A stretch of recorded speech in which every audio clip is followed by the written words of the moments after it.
नमस्कार जी, मैं Shifali secret of your life program में आपका तहे दिल से स्वागत करती हूँ। एक बार फिर से आपके सामने हाजिर हैं। सबसे पहले तो मैं आपको नव वर्ष की ढेर सारी शुभकामनाएं देती हूँ। आपका पूरा साल जो है वो खुशियों भरा व्यतीत हो। तो आज बात करेंगे शनि देव की, यानी कि शनि देव मकर राशि से निकलकर अपनी मूल त्रिकोण कुंभ राशि में जो है राशि परिवर्तन करेंगे। तो बात करेंगे शनि देव की। तो पहले स्वागत कर लेते हैं प्रोफेसर गुरदीप रड़ा साहब का। प्रोफेसर साहब, ओम नमः शिवाय। नमस्कार। ओम नमः शिवाय शिवाली जी। ओम नमः शिवाय गुरु जी। प्रोफेसर साहब, पहले तो मैं आपको नव वर्ष की ढेर सारी शुभकामनाएं देती हूँ। आपका पूरा साल, आपके परिवार का पूरा साल जो है वो खुशियों भरा व्यतीत हो। जो भी समस्याएं हैं, जो भी विपदाएं हैं, वो आपसे और आपके परिवार से दूर ही रहें। तो प्रोफेसर साहब, आपने नव वर्ष के बारे में हमें कुछ नहीं बताया, कोई ज्ञान नहीं दिया। तो मैं चाहती हूँ अभी जो है 17 जनवरी को शनि देव जो हैं वो अपनी मूल त्रिकोण राशि में जो है वो परिवर्तन करेंगे। तो मैं जानना चाहूँगी कि शनि देव जो हैं वो हमारे लिए अच्छा प्रभाव लाएंगे या बुरा प्रभाव लाएंगे। क्या शनि की 7.5 किन राशियों पर ज़्यादा असर करेगी और किन राशियों से जो है वो शनि की 7.5 का प्रभाव जो है वो कम हो जाएगा। किन राशियों पर ढैया लगेगा और किन राशियों से ढैया जो है वो अच्छा प्रभाव देगा। तो प्रोफेसर साहब, आज शनि के बारे में ज्ञान लेंगे। कहते हैं कि सबसे धीरे चलने वाला जो ग्रह है वो शनि देव है, स्लो मूविंग प्लैनेट है ये। तो आप क्या इसके बारे में क्या ज्ञान देंगे हमें? बहुत अच्छा पूछा शिफाली जी आपने। आज आपने बात की शनिदेव की। जी पहले मैं क्षमा चाहता हूँ कि नव वर्ष के बारे में मैं नहीं बता पाया। शेड्यूल बहुत बिजी होता है, जी क्या बताएं। आज मैं घर पे ही हूँ, सोचा आज की छुट्टी ही कर लेते हैं। शायद अभी सुबह के समय काम वाम किया, फ्री हुए, ऑफिस जाने का समय था। मैंने कहा कैमरे वैमरे भी लगाओ तो यहीं पे एपिसोड करते हैं। तो जितनी अपॉइंटमेंट है कैंसिल कर दीजिए और 2-3 बजे का समय रखिए। 2-3 बजे तक हम आ जाएंगे। कैमरे सेटल करते करते घंटा 1.5 घंटा ऐसे ही गुजर जाता है। और नव वर्ष के बारे में आपको पता ही है, 2023 23 अंक 5 का और 2023 टोटल बन गया 7। हर चीज़ तड़फ तड़फ के मिलेगी हर इंसान को। जल्दी कुछ नहीं मिलने वाला इस साल में। मोटा मोटा बता देता हूँ, ये ना रह जाए कि मेरे बारे में बताया नहीं किसी ने। तो बिजनेस में उतार चढ़ाव बहुत ज़्यादा रहेंगे। सत्ता में जिन जिन की पकड़ है वो मजबूत होगी। जो गलत कार्य करते हैं इंसान, उनकी जय होगी। जो अच्छे कार्य करते हैं उनका थोड़ा सा, कहते हैं भगवान का नाम लेने वाले थोड़े दुखी रहेंगे। जो इंसान अच्छे होते हैं उनका लेट मिलता है, लेकिन मिलता ज़रूर है और ज़िंदगी भर के लिए मिलता है। जो बुरे कार्य करते हैं जल्दी मिलता है और जल्दी से चला जाता है, बाद में उनको हर्जाना भुगतना पड़ता है और ठोकरें खानी पड़ती है दर दर की, जो इंसान गलत काम करते हैं। चलो, ये तो मैंने मोटा मोटा बताया क्योंकि बात शनिदेव की करनी थी। क्योंकि शेफाली ने बोल दिया आपने कुछ नहीं बताया, मैंने कहा बता दूं नव वर्ष के बारे में भी। ये नव वर्ष हर चीज़ आपको तड़फ तड़फ के मिलेगी। लगे रहेगा अब क्या होगा, ये तो नहीं होने वाला, ये तो नहीं होने वाला। हर इंसान के मन में यही रहेगा। बिजनेस में बहुत उतार चढ़ाव रहेंगे इस साल में। शनिदेव 17 तारीख की शाम को 6:05 तकरीबन बोल रहा हूँ, 2-4-5 मिनट में अपनी राशि मूल त्रिकोण में आ जाएंगे। जब शनिदेव मूल त्रिकोण राशि में आते, शनिदेव के 2 घर हैं भाई जान लीजिए। एक घर शनिदेव का मकर राशि का है, जो ज़्यादा रेनोवेट नहीं किया हुआ, बिना रेनोवेट के ही चल रहा है।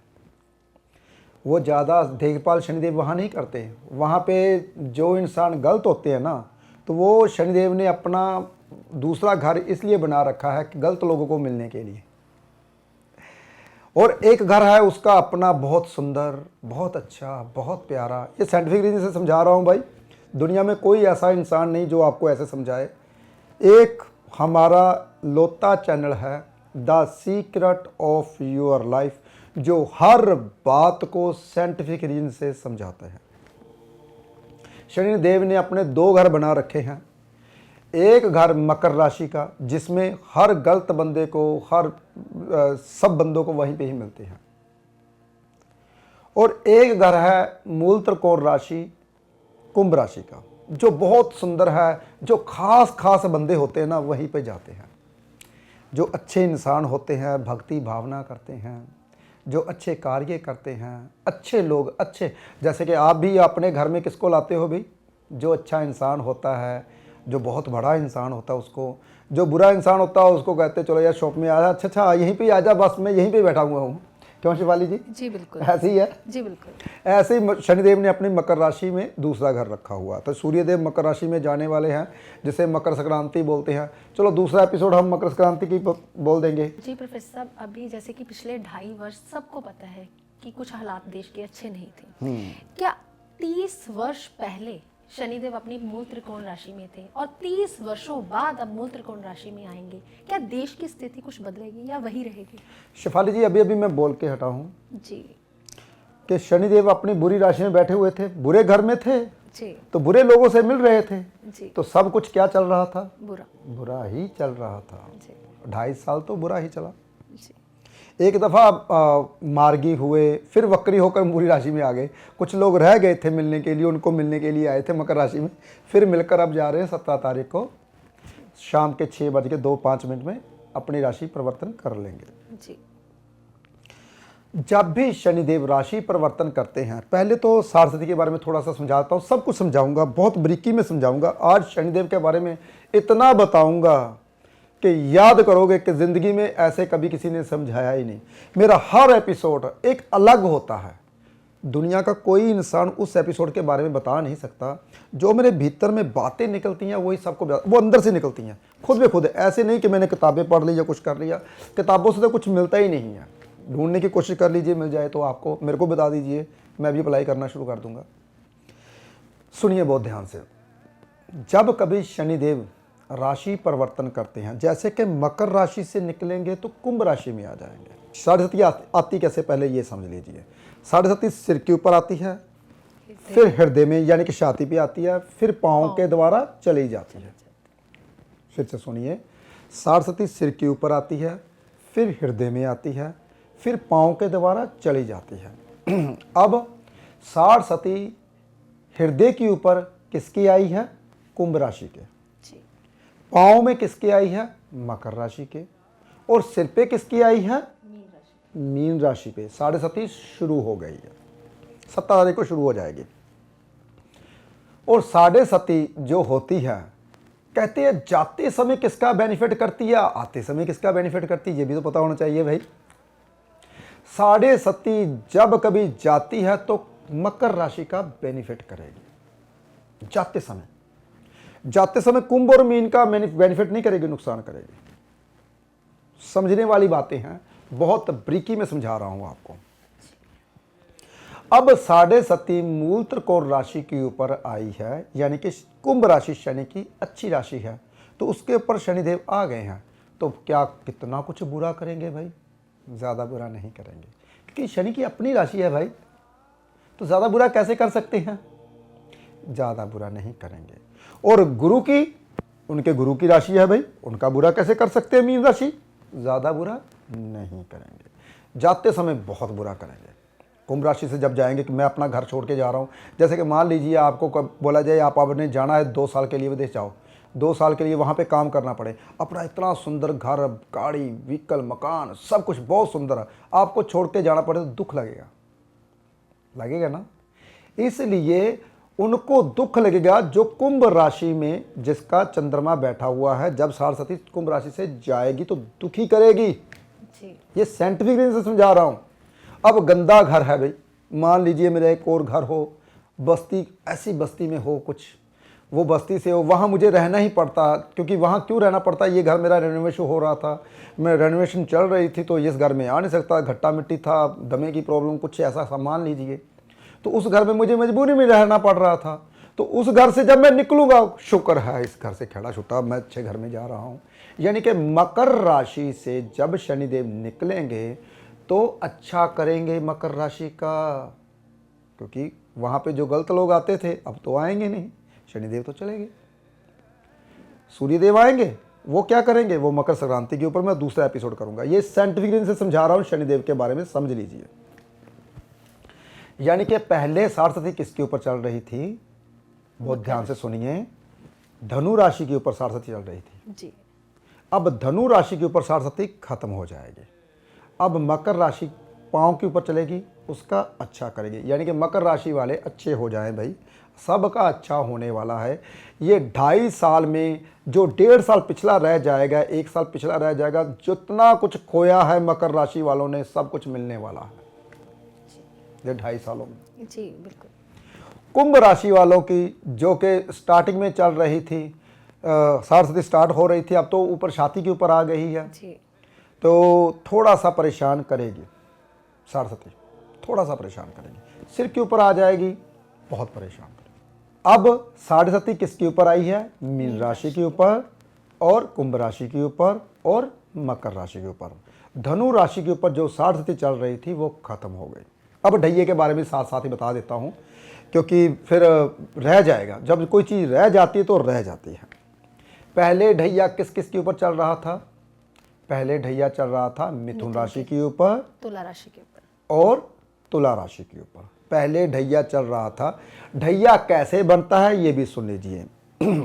चंद्र से शनिदेव चौथे घर में आ जाए तो ढैया शुरू हो जाता है, चंद्र से शनिदेव अष्टम घर में आ जाए तो ढैया शुरू हो जाता है। सुन लीजिए बहुत ध्यान से, चंद्र से शनि चौथे, चंद्र से शनि अष्टम तो ढैया शुरू हो जाता है।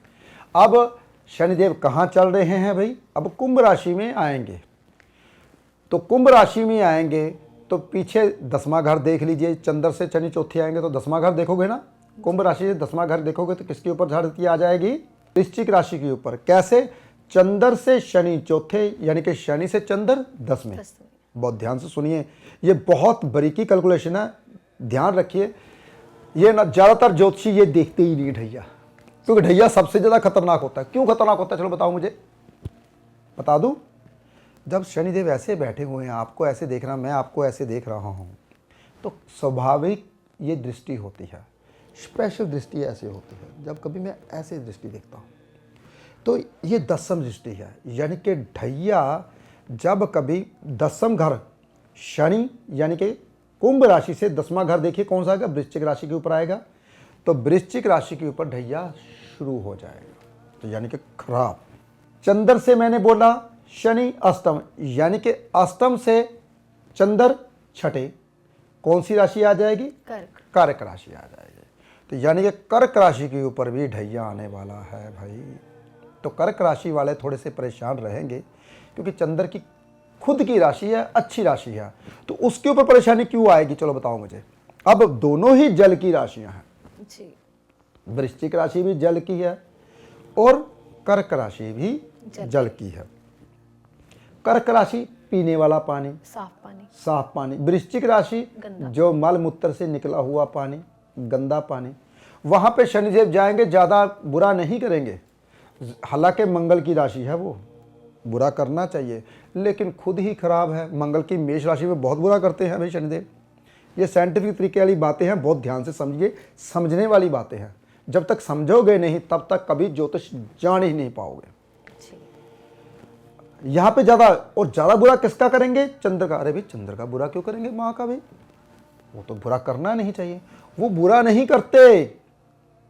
बहुत ध्यान से सुनिए, जब शीत लहर गंदे पानी से निकलती है तो गंदा पानी गंदा ही रहता है, जब शीत लहर साफ पानी से गुजरती है तो साफ पानी बर्फ बन जाता है, जम जाता है। इसका मतलब क्या है, साफ पानी कर्क राशि वो खराब हो, जम गया, पीने योग्य नहीं रहा, बर्फ बन गई। जैसे कि शनिदेव के पास है भी क्या, बर्फ के पिंड बड़े बड़े बड़े बड़े, जो आपको चक्कर दिखाई दे रहा है, वाइट वाइट शांत आपको शनिदेव दिखाई दे रहे हैं ना, वाइट वाइट चक्कर दिखाई दे रहे हैं, वो वाइट वाइट चक्कर नहीं, बड़ी बड़ी पहाड़ियाँ हैं शनिदेव के इर्द गिर्द। किसकी पहाड़ियाँ, बर्फ की पहाड़ियाँ, बर्फ के पिंड बड़े बड़े बड़े बड़े पहाड़ शनिदेव के इर्द गिर्द घूम रहे हैं क्राउन चक्कर बनाकर। तो वो घूम रहे हैं, तो हमको दिखाई दे रहा है शनिदेव कितना शांत, कितना प्यारा ग्रह। वो जितना नीला है उतना ठंडा है, जितना दिखाई दे रहा नीला रंग उतना ही ठंडा, अंदर से शीत लहर। जाते जाते शनिदेव तक जाते जाते जो भी अंदर तक जाने की कोशिश करता है बर्फ बन जाता है। देखिए, तो ऐसे शनिदेव किसको जमाएंगे? चंद्र की राशि को, यानी कि चंद्र के ऊपर ज़्यादा प्रभाव पड़ता है शनिदेव का। अब और गहरी बात सुनिए जो मैं अभी बोलने वाला हूँ। जब शनिदेव गोचर कर रहे होंगे उस वक्त चंद्र की स्थिति क्या होगी? वो कौन सी राशि में होंगे? वृश्चिक राशि में। शेफाली जी, चंद्र तब वृश्चिक राशि में होंगे। अब सुनने वाली बात है जी, जो मैं रहस्य बताने वाला हूँ। जी प्रोफेसर साहब, अभी रहस्य के बारे में भी जानकारी लेंगे आपसे, लेकिन मेरे मन में एक और सवाल आ गया प्रोफेसर साहब, माफ़ी चाहती हूँ आपसे। प्रोफेसर साहब, ये बात आपने की कि ढैया लगेगा या 7.5 लगेगी। अब हमें डेट ऑफ बर्थ पता ही नहीं, हमारी डेट ऑफ बर्थ क्या है, क्या नाम के हिसाब से भी वही प्रभाव रहेगा? बिल्कुल शेफाली जी, देखिए जी जिसका कोई डेट ऑफ बर्थ नहीं है, जैसे कि किसी का डेट ऑफ बर्थ नहीं होता तो मेरे पास आते, मैं क्वेश्चन कुंडली से बनाता हूँ। जी जिसका डेट ऑफ बर्थ नहीं है, मान लीजिए मेरा नाम है गुरदीप अरोड़ा जी, कुंभ राशि। हाँ, मेरी कन्या राशि है तो मैंने आचार्य की डिग्री की, प्रोफेसर अपने आगे लगाया और उसके भी आगे ऋषि, महर्षि, PhD बहुत स्टडी की, तो पढ़ाने लगा, तो इसलिए मेरे को प्रोफेसर बोला गया। मेरी राशि पूरी होती है कन्या राशि P अक्षर से। जी बिल्कुल। बहुत ध्यान सुनिए। तब क्या हुआ, जब इंसान की नाम की राशि कम से कम 50% असर करती है, जिसका नाम जी से है, कुंभ राशि है, जिसकी कुंभ राशि बनती है उसकी छाती के ऊपर सरस्वती आने वाली है। तो छाती के ऊपर सरस्वती आने वाली जाते समय तो बहुत नुकसान करेगी। आते समय तो आपको लग रहा है कि बेनिफिट हो रहा है, चलो जाते समय नुकसान करेगी, उसका मैं हल तब बताऊंगा 2.5 साल के बाद, अभी तो कुछ नहीं है। बहुत ध्यान सुनिए, नाम का अक्षर जो भी है आपका, वो राशि आपको इफेक्ट करेगी ही करेगी। जैसे कि अब जब शनिदेव चेंज हो रहे हैं उस वक्त चंद्रमा की स्थिति क्या है? पता है आपको चंद्रमा की स्थिति क्यों देखते हैं भाई? जी क्योंकि सबसे ज्यादा अटैक जो होता है मन के ऊपर होता है, दुर्घटना का, घटना का, जो भी आप देखते हो वो सीधा मन के ऊपर बात चली जाती है। मैंने अच्छी गाड़ी देखी, हाँ यार ये भी गाड़ी मैं कभी लूंगा, ओहो हो एक्सीडेंट हो गया, भगवान ना करे ऐसा हो। आपके मन के ऊपर हर बात का अटैक होगा, चाहे अच्छा चाहे बुरा, आपने अपने मन के ऊपर लेना है। तो वो क्या है? चंद्र। तो जब कभी 2.5 साल के बाद शनिदेव चेंज हों तो आपकी मन की स्थिति क्या होगी, आज मैं वो बताऊंगा जी। बहुत ध्यान से सुनिए। वृश्चिक राशि जिसके पहले घर में आएगी, जैसे कहते हैं ना 4 पाए होते हैं हमारे नक्षत्र के, जी, सोने का पाया, चांदी का पाया, और तांबे का पाया, और लोहे का पाया, और लोहे का पाया। देखिए 4 पाए होते हैं, ऐसे ही इनको मैं राशियों में बांट देता हूं ताकि आपको पता चले हमारे ऊपर कौन कौन से। ये 2.5 साल तक उस राशि के ऊपर इफेक्ट करता रहेगा जब तक शनि कुंभ राशि में रहेगा, जो मैं बताने वाला हूं। जी बिल्कुल। अब वृश्चिक राशि जिसके पहले घर में आती है, जिसका लगन होगा वृश्चिक। वृश्चिक राशि जिसके 6ठे घर में आती है, जिसका लगन होगा मिथुन, यानी कि मेरा। वृश्चिक राशि जिसके 11वें भाव में आती है, जिसका लगन होगा मकर। बहुत ध्यान से सुनिए, उनको सोने के पाए में दिया जाएगा। यानी कि सोने का पाया क्या होता है? क्या होगा सोने का पाया? बहुत अच्छा होता है जी नहीं, उतना ही खराब होता है शिवाली जी। सोना तप के ही सोना बनता है जी, तपना पड़ेगा, तपना पड़ेगा। यानी कि आपके पहले घर में अगर वृश्चिक राशि आती है, पहले घर, अगर उस वक्त चंद्रमा पहले घर में हुआ, अगर आपके मिथुन लगन में 6ठे घर में हुआ, उस वक्त 6ठे घर में होगा ही होगा। अगर 11वें भाव में, यानी कि मकर लगन का 11वें भाव में ही होगा, तो उनको सोने की तरह तपना पड़ेगा, संघर्ष करना पड़ेगा खुशियों के पीछे। लड़ाई झगड़े होंगे परिवार में, लड़ाई झगड़े होंगे बाहर, और उनको तप तप के बहुत संघर्ष करने के बाद सुख मिलेंगे 2.5 साल। देखिए एक और रहस्य की बात बता दी मैंने आपको, बहुत ध्यान से सुनिए। यानी कि जिस की राशि में लगन में वृश्चिक लगन, मिथुन लगन में 6ठे घर में, और मकर लगन में 11वें भाव में। इनको सोने के पाए की तरह, सोने की तरह तपना पड़ेगा ये 2.5 साल। असर तो 2.5 साल तक ही रहेगा, क्योंकि स्टार्टिंग तो हो चुकी ना, जब शनिदेव गोचर करने लगे तो स्टार्टिंग उसी वक्त ही हुई, मन के ऊपर प्रभाव पड़ा। ये धीरे धीरे प्रभाव कम होता जाएगा, तो तपना पड़ेगा। कामयाबी मिलेगी जरूर, 100% मिलेगी, लेकिन उसको संघर्ष ज़्यादा करना पड़ेगा। अब बात आई चांदी के पाए की। चांदी का पाया यानी कि कहते सोने का पाया था तो चांदी का पाया भी तो होना चाहिए ना। जी। जिसके दूसरे घर में वृश्चिक राशि आएगी, यानी कि तुला लगन। जिसके पंचम घर में वृश्चिक राशि आएगी, यानी कि कर्क लगन। अब बात आती है चांदी के पाए की। जिसके दूसरे घर में वृश्चिक राशि आती है, यानी कि तुला लगन। जिसके पंचम घर में वृश्चिक राशि आती है, यानी कि कर्क लगन। जिसके 9वें घर में वृश्चिक राशि आती है, यानी कि मीन लगन। अब चांदी के पाए वाले जो इंसान होते हैं सभी सुख मिल जाएंगे, मिला जुला सुख इसको मिलता ही रहेगा। धन, वाहन, गाड़ी के सुख मिलेंगे, और स्त्री का सुख, बच्चों का सुख मिलेगा, विद्या, इनको सुख मिलेंगे ही मिलेंगे। इनको संघर्ष करने की जरूरत नहीं पड़ती, चांदी को तपाने की ज़्यादा जरूरत नहीं पड़ती भाई, वो बहुत नरम होती है, उनको सुख मिल ही जाते हैं। चांदी के पाए वाले भी सुख देख ले आज के बाद। जो कहते हैं ना सोने का पाया बहुत अच्छा होता है, चांदी का पाया, अब चांदी का पाया बहुत अच्छा होता है भाई सोने से पाए से, क्योंकि सोने वालों को तपना पड़ता है। जी प्रोफेसर, यानी कि जिनकी शादी नहीं हो रही तो उनकी शादी भी होगी, मंगल कार्य भी होंगे, चांदी का पाया आ गया ना मैम। तो इसलिए जिसके दूसरे घर में वृश्चिक राशि, पंचम घर में वृश्चिक राशि और 9वें घर में वृश्चिक राशि, उनकी इन 2.5 सालों में शादी हो जाएगी। जितने काम बनते हैं, नहीं बन रहे थे, 2.5 साल छोड़ो, पहले 6 महीने में सब कुछ हो जाएगा। अब बात आती है तांबे के पाए की। यानी कि जिसके तीसरे घर में वृश्चिक राशि आएगी। तीसरे घर में वृश्चिक राशि आ गई तो कौन सा लगन बन गया भाई? कन्या लगन। कन्या लगन। कन्या लगन वालों को तांबे का पाया भाई। जिसके 7वें घर में वृष राशि आती है, कौन सा लगन बन गया जी? वृष लगन। और जिसके 10वें घर में वृश्चिक राशि आती है, लगन कौन सा बना? कुंभ लगन। इन लगन वालों को तांबे के पाए जितना फल मिलेगा। तांबा भी कैसे? अब तांबे का पाया कहते हैं सोने का तो और अच्छा होता है, चांदी का थोड़ा कम और तांबे का थोड़ा कम, बिल्कुल भी नहीं ऐसा। तांबा सोने में मिक्स किया जाता है, तांबा चांदी में मिक्स किया जाता है सख्त करने के लिए। तांबा बहुत अच्छा होता है, देश विदेश में जिसका वीज़ा नहीं लगता इस साल में लग जाएगा।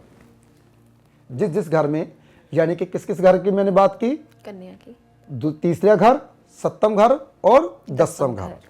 इन घर में जब कभी चंद्रमा होगा, जब शनिदेव प्रवेश कर रहे होंगे, वृश्चिक राशि होगी, तो इन घर वालों का विदेश का वीज़ा लगेगा, मंगल कार्य होंगे, खुशी के माहौल बनेंगे, यात्रा होगी, पढ़ाई पूरी होगी, पढ़ाई करने के लिए विदेश जाएंगे। इन जब कभी शनिदेव चेंज, यानी कि 17 के बाद। अब बात आई भाई लोहे के पाए की, लास्ट। जब कभी चौथे घर में वृश्चिक राशि होगी, 8वें घर में वृश्चिक राशि होगी और 12वें घर में वृश्चिक राशि होगी, तो लोहे के पाए जैसा बहुत मेहनत करनी पड़ेगी।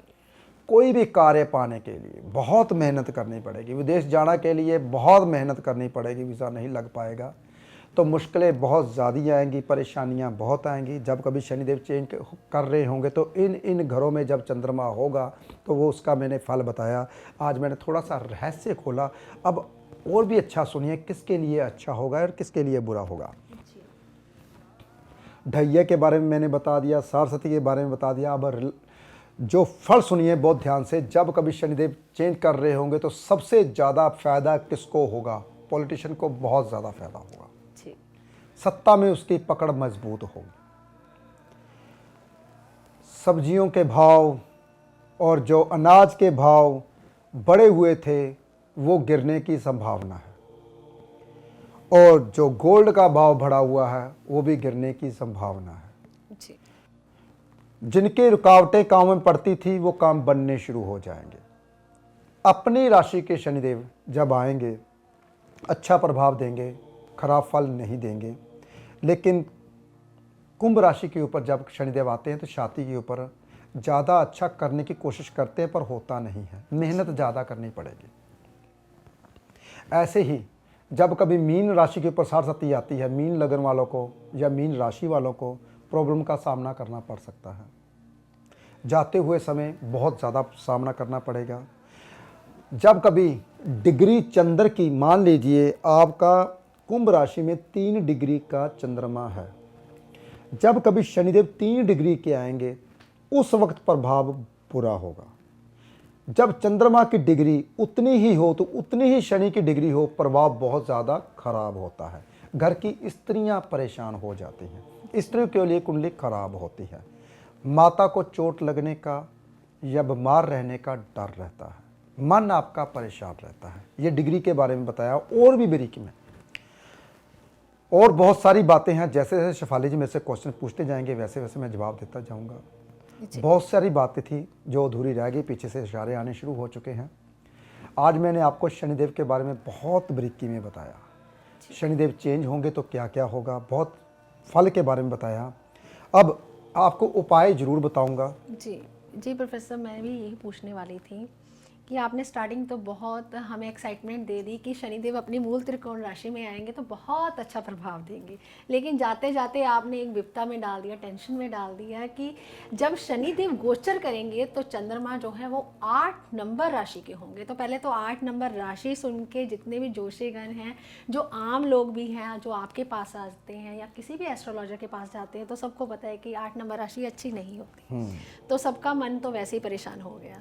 तो मैं चाहती हूँ कि आप हमें शनिदेव जो है राशि परिवर्तन करने से पहले ही हमें कोई उपाय दे दें, ताकि हमारी जो परिस्थितियां जैसे भी चल रही हैं लेकिन मनोस्थिति जो है वो अच्छी हो जाए। शेफाली जी, आपको पता होगा जिस वक्त शनिदेव गोचर कर रहे हैं, जिस वक्त प्रवेश करेंगे उस दिन मंगलवार होगा। जी बिल्कुल। तो मंगल की राशि है वृश्चिक जी। तो गुड़ का दान तो बनता ही है। जी।